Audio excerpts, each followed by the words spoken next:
Hi friends, மாயா சீனு சீரியலை பற்றி தான் நம்ம இந்த வீடியோக்குள்ளே பார்க்க போகிறோம். வாங்க நம்ம வீடியோக்குள்ளே போகலாம். கார்த்தி தனத்துக்கிட்ட சொல்லியிருக்கிறாங்க, நம்ம ராத்திரி 10 மணி ஆப்பில் நீ வீட்டை விட்டு வா, நம்ம 2 பேரும் சேர்ந்து நம்ம அங்கேருந்து கிளம்பி போயிடலாம் அப்படின்றதுக்காக. இதனால் தனமும் பார்த்தோம்னா அவங்க யோசனை பண்ணிகிட்டே இருக்கிறாங்க.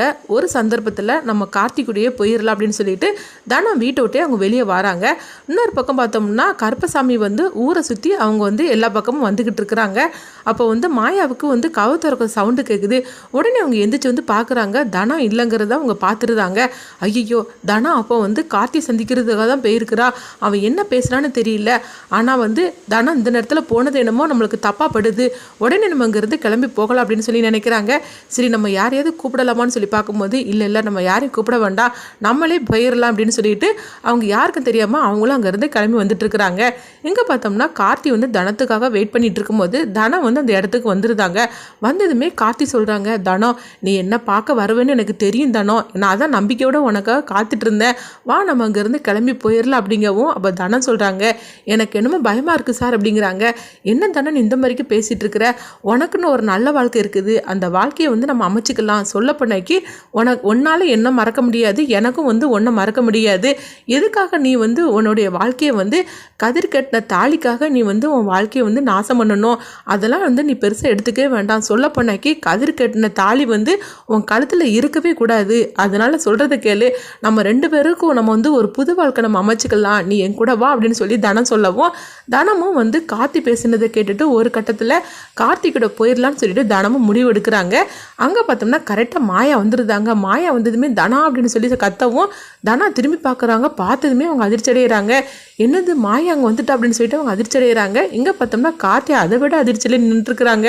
இந்த மாயா நம்மளை வாழவே விடமாட்டா போலுக்கு அப்படின்னு கார்த்தி தனா கிட்ட சொல்லவும், அப்போ மாயா சொல்கிறாங்க, தனா உனக்கு எவ்வளோ தைரியம் இருந்தால் நீ இந்த மாதிரிக்கு ஒரு நிலைமையில வருவ, சொல்ல போனாக்கி உனக்கு கல்யாணம் முடிஞ்சு வச்சுது, அதுக்கப்புறம் நீ எதுக்காக இந்த மாதிரிக்கு தப்பான முடிவு எடுக்கிற, அந்த கார்த்தி நல்லவன் கிடையாது, ஆனால் உனக்கு எப்படி நான் புரிய வைக்கணும்னு எனக்கு சொல்ல முடியல அப்படிங்கவும். அப்போ தனா சொல்கிறாங்க, மாயா நீ எனக்கு செய்ததெல்லாம் போகிறோம், சொல்ல போனாக்கி ஒன்னால தான் இன்றைக்கி என்னுடைய வாழ்க்கையை நாசமாகி கிடக்குது, இதுக்கு மேலே நீ எனக்கு நல்லது செய்வேன்னு சொல்லிக்கிட்டு நீ எனக்கு வந்துடாது அப்படின்னு சொல்லவும். அப்போ கார்த்தி சொல்கிறாங்க, இங்கே பாரு மாயா, நீ தேவையில்லாமல் எங்கள் விஷயத்தில் நீ தலையிட்டு இருக்குத, சொல்ல போனாக்கி ஒன்னால தான் இன்றைக்கி தனாவோட வாழ்க்கையை நாசமாகி கிடக்குது, உனக்கு எதுக்கு இது மாதிரிக்கு தேவையில்லாத வேலை, நானும் தனாவும் கல்யாணம் பண்ணிக்க போகிறோம், நாங்கள் 2 பேரும் சேர்ந்து நாங்கள் வாழ போகிறோம், உனக்கு நீ எங்களுடைய வாழ்க்கையில் நீ தலையிடாமல் போனாலே போகிறோம் அப்படிங்கும்போது. அப்போ மாயா தனா இடத்துல பலார்னு ஒரு அறையை விடுறாங்க. ஒழுங்கு மரியாதையே வாரியா இல்லையா அப்படின்னு சொல்லி கூப்பிடவும் தனா வரமாட்டேன்னு சொல்லிட்டு இருக்கிறாங்க. மாயா கார்த்திட்ட சொல்கிறாங்க, அங்கே பாரு, ஒழுங்கு மரியாதையோ நம்மள தனாவோட வாழ்க்கையில் நீ சீரழிக்காத, சொல்ல போனாக்கி தனா இருக்க பக்கம் கூட நீ வரக்கூடாது, உங்ககிட்ட அன்னைக்கே பெரியம்மா சொல்லிட்டாங்களா, அதை மீறி நீ எதுக்காக இங்கே வந்த, என்ன தனியாக இருக்கிற பொண்ணுகிட்ட இந்த மாதிரிக்கு தகராறு பண்ணலான்னு சொல்லிட்டு வந்திருக்கிறியா என்ன, இது மட்டும் எங்கள் வீட்டு ஆம்பளைகளுக்கு தெரிஞ்சிச்சுன்னா என்ன நடக்கும்னு தெரியுமா அப்படின்னு சொல்லிட்டு இருக்கும்போதே பார்த்தோம்னா கதிரும் அந்த இடத்துக்கு வந்துருந்தாங்க. கதிர் அவங்க வீட்டில் பார்க்குறாங்க. முழிச்சு பார்த்ததுமே அவங்க கதவு திறந்து கிடக்குது. இதை பார்த்துக்கிட்டு கதிர் ரூமில் போய் பார்க்குறாங்க. மாயாவையும் காணலை, அப்போ அவங்க தனாவையும் காணலை. அவங்களுக்கு விஷயம் தெரிஞ்சு போச்சுது. ஓஹோ, ஏதோ ஒரு தப்பு நடக்கு அப்படின்னு சொல்லிட்டு அவங்களும் கிளம்பி வராங்க. அவங்க நினச்ச மாதிரிக்கே இங்கே நடந்துட்டு இருக்குது. இதை பார்த்ததுமே கதிர் கார்த்தியை பலார்னு ஒரு அறையை விடுறாங்க. உனக்கு எவ்வளோ தைரியம் இருந்தால் ஏன் பொண்டாட்டியை கூட்டிகிட்டு போகிறதுக்காக நீ வருவாடா அப்படின்னு சொல்லிட்டு அவங்க அடிக்கவும்.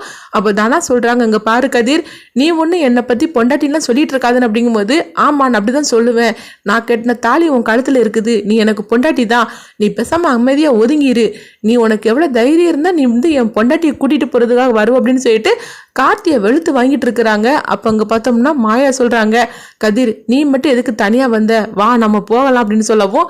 அப்போ கதிர் சொல்கிறாங்க, இல்லை உங்கள் 2 பேரையும் தேடி பார்த்தேன் காணலை, அதனால தான் எனக்கு ஒரு சந்தேகம் வந்து அப்படிங்கிறாங்க.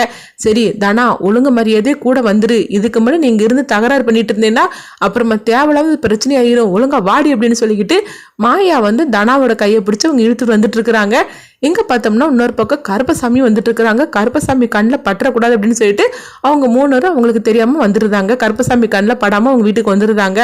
அப்போ கதிர் சொல்கிறாங்க, நம்ம சீனுக்கிட்ட சொல்லலாமா அப்படிங்கும்போது, இல்லை சீனுக்கிட்ட சொன்னாக்கி அவன் அவசரப்பட்டுட்டு ஏதாவது ஒரு முடிவு எடுத்துருவான், அது மட்டும் இல்லாமல் இந்த விஷயம் பெரியப்பா காது வரைக்கும் போயிடும், அதனால தான் நம்ம இந்த விஷயத்தை சொல்லக்கூடாதுன்னு சொல்லிக்கிட்டு நம்ம இவ்வளோ தூரம் நம்ம காப்பாற்றிட்டு இருக்கிறோம், அதனால சீனுக்கு இந்த விஷயத்த தெரிய வேண்டாம் அப்படிங்கிறாங்க. காலையில் விடிஞ்சதுமே பார்த்தோம்னா பாட்டியை கூப்பிட்டு மாயாவும் கதிரும் சொல்கிறாங்க, பாட்டி நைட்டு இந்த மாதிரிலாம் விஷயம் நடந்து போச்சுது, அந்த கார்த்தி தனாவை தேடிட்டு இங்கேயே வந்துட்டான் அப்படிங்கவும் உடனே பாட்டி அதிர்ச்சி அடைகிறாங்க. எங்கள் ஊருக்கே அவன் வந்துட்டானா என்ன, இங்கே வந்துக்கிட்டு அவன் உயிரோட போயிட முடியுமா, நீ இதை மட்டும் நைட்டே சொல்லியிருக்க வேண்டியதுன்னு அப்படிங்கும்போது, இல்லை பாட்டி இந்த விஷயம் வந்து யாருக்கும் தெரிய வேண்டாம், காதும் வச்ச மாதிரிக்கும் முடிக்கணும், இந்த விஷயம் யாருக்குமே தெரிஞ்சிடக்கூடாது அப்படிங்கிறாங்க. இங்கே மட்டும் இந்த விஷயம் பெரிய லெவலில் தெரிஞ்சிச்சுன்னா அப்புறமா பெரியப்பாவுக்கும் தெரிய ஆரம்பிச்சிடும், அதனால யாருக்குமே தெரியக்கூடாது அப்படிங்கிறாங்க. அப்போ பாட்டி வந்து தனாவை போட்டு திட்ட ஆரம்பிக்கிறாங்க. அவனுக்கு தான் அறிவு இல்லைன்னா அந்த தனாவுக்கு கொஞ்சம் கூட அறிவில்லையே என்ன, அவளுக்கு என்ன இருந்தாலும் கல்யாணம் முடிஞ்சு போச்சுல்ல, அதுக்கப்புறமா இப்படி எதுக்கு நடந்துட்டு இருக்கிற அப்படிங்கும்போது, என்ன பாட்டி சொல்கிறீங்க, அவளுக்கு தான் உண்மை தெரியாதுல்ல, அதனால தான் அந்த கார்த்தியை ரொம்ப நல்லவன் நினச்சிக்கிட்டு இருக்கிறா, எங்கள் மேலே வந்து ஒரு தப்பான ஒரு அபிப்பிராயம் இருக்கனால தான் அவள் வந்து புரிஞ்சுக்க மாட்டேங்கிறா, அவளுக்கு மட்டும் எல்லா விஷயமும் தெரிஞ்சிருந்தனா கண்டிப்பாக வந்து அவளே வந்து கார்த்தியை போட்டு அடின்னு அடிச்சிருவா பாட்டி அப்படிங்கிறாங்க.